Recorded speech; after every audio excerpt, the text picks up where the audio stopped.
All right. Hello, Flash. How are you? I'm doing good, and you, Auntie? I'm doing great. Nice to hear you. You had a great Christmas, great New Year. Great holidays. Fantastic. So you've got something for us. It seems like. Yeah. Basically, I just want to explain my point of view on the markets, how I use support and resistance, how I react according to the reaction of the market, and also hopefully we're gonna cover a couple of important points. Basically, support and resistance, to me, what they are is they're like barriers. The support and resistance, most of the people know, like everybody knows, it's the red and yellow lines at the top and bottom of each chart on each time frame. Okay, so let me just illustrate this. Okay, this is what he means by support and resistance. If you notice, every chart has a red, yellow, right? Every chart. Every single chart has a red and yellow. Anywhere you look at, even here on 2 minutes. All right, so the red is resistance and the yellow is support. Okay, so red resistance, yellow support. All right, go ahead. Yeah, basically, the bigger the time frame, the stronger this level of support or resistance is, and for the more pips you can go through, or the more impact it has on the market itself. So that's why me personally, I like 1 hour, 4 hour, and daily, because I know that whenever we get close to a support or resistance level, that's where we could see like a bigger reaction to those levels. Okay, so here would be like an example. Well, this was even though it was broken, but at least you see that there was reaction here, coming all the way back down. Then you had it here too, right? On the UJ, the perfect example was the daily. It was like, if you zoom in a little bit on the daily, we could see that it went up to that daily resistance and rejected it. And on the smaller time frame, that's what it looked like on the 4 hours. Right, exactly. So you match this up with this, and hold on, this is much longer anyway. No, sometimes you just match it. Is that what you're saying? Sometimes the resistance level on the daily. Yeah. Plus what we had on the smaller time frame was enough for me to tell me we're going down. Very good. So, to me, if a support or resistance is broken, how it reacts when it breaks is also important. Like, for example, the way that candle prints. Each bar is a candle, so, and what I mean by print is when they close. So, for example, if a pair is trying to break resistance or trying to break support, if the candle, let's say we're talking about resistance, and the candle breaks the resistance. If the candle prints, closes above the resistance, it probably means we're going higher. Yeah. And the same for the opposite side. Makes sense. So, for example, well, here was also an example, right? Because it broke. All right, this candle here broke the resistance that was here, and then it even kept on going higher, right? Exactly. Yeah, it did give us more. Right. I did actually take some pips to the upside on that one. Now, for example, the EU 5 minutes, something happened today around 9, almost 10 o'clock. We had a red, pink up with the trend, and that 5 minutes, as you can see, it broke the resistance, and it printed over the resistance. Right here. Okay, so exactly. It closed, it printed, it finished above the resistance. So this is the resistance. It was flat. It broke it, created a broken resistance. Okay, and that's what made you think this is going higher. And in fact, it did. Exactly. That's one of the reasons that told me it went higher. Okay. Yesterday we had very good examples about the opposite scenario. Basically, when it breaks through a resistance or support, but it doesn't print or doesn't close to the outside. It closed back inside. So I don't know if you can go back to yesterday's chart. On what time frame? I think we had an example on the EU 1 hour. EU 1 hour. Okay. And also, I think the UG also did it.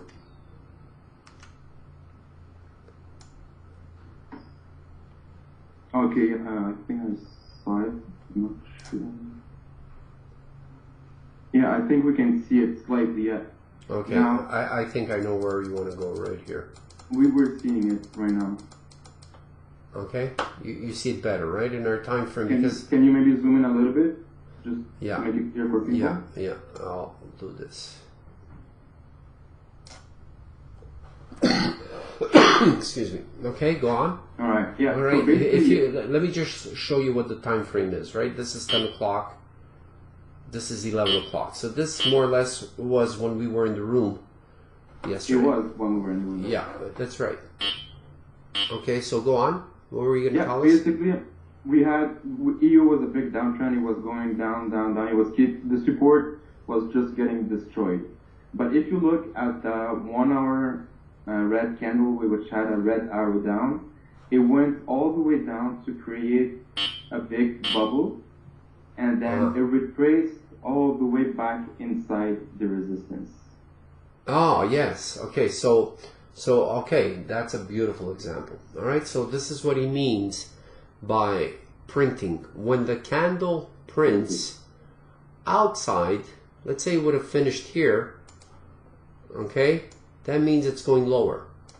But if it breaks resistance and then all of a sudden comes back into inside the big support, because when you look at the candle, it actually closed inside the yellow. It was above support again, and that's what created it to go higher. Basically, to me, this combined with knowledge on the bigger, like 4 hour and a daily time frame, we knew that it just rejected a massive support level. Because you can even see it on the 4 hour, how it went down, it broke it. So the line is like and it came back right up. in the middle. Yeah.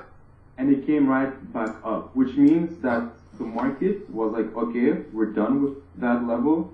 Time to go switch to the other side. So what they want, because you know the market is driven by people.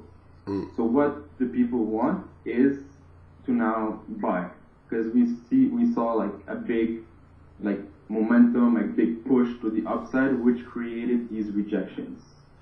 It's almost like if you understand candles, you're looking for shooting stars. This is an example of a shooting star, okay, when it breaks. When it breaks, let's say support, and all of a sudden the candle becomes a shooting star, that's what tells you we're going higher. Yeah, exactly. So for the people that want to get into like candle formations and stuff, would be a shooting star.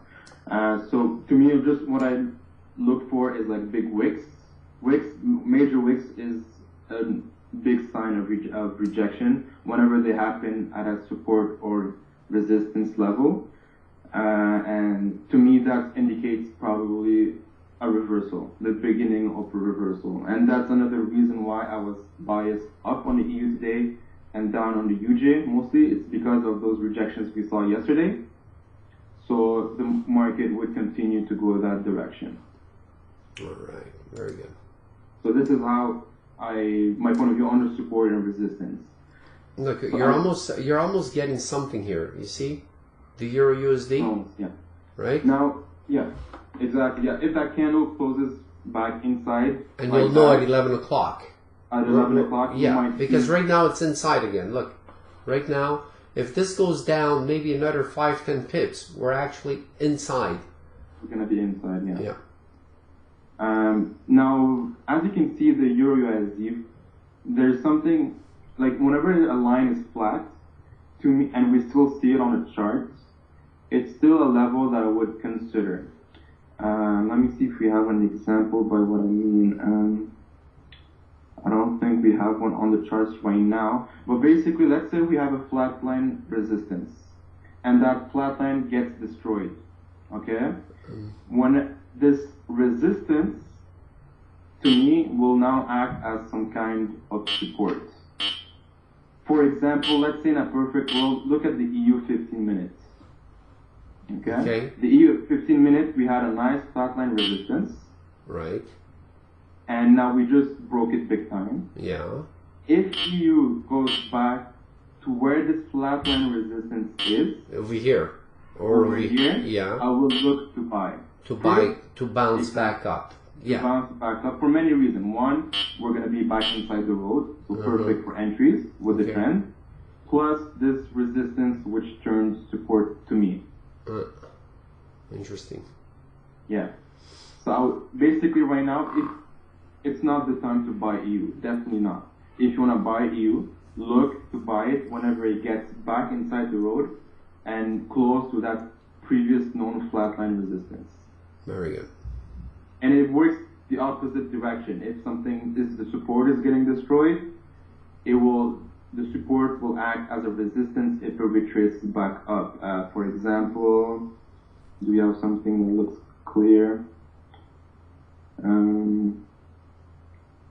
Okay, let's say for example GJ 5 minutes.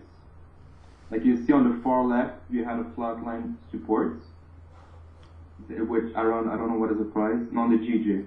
Oh, GJ? Okay, what time? Yeah.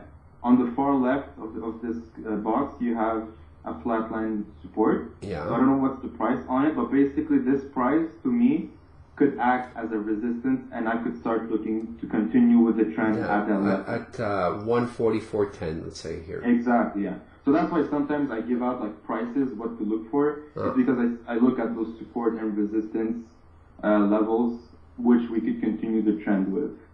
Makes sense. All right. Okay, you know what? Yeah. Is there anything else? Well, for the support and resistance, that's it. Because I really love how this was explained, and I'd like to really close the video. Sure. Because I think it was perfect, you know. Sure. But in case there's something else you missed, no, right? For support and resistance, I think that's pretty much it. Yeah. We can talk about other things now. Very good. Thank you so much, Flash. This was really, really interesting.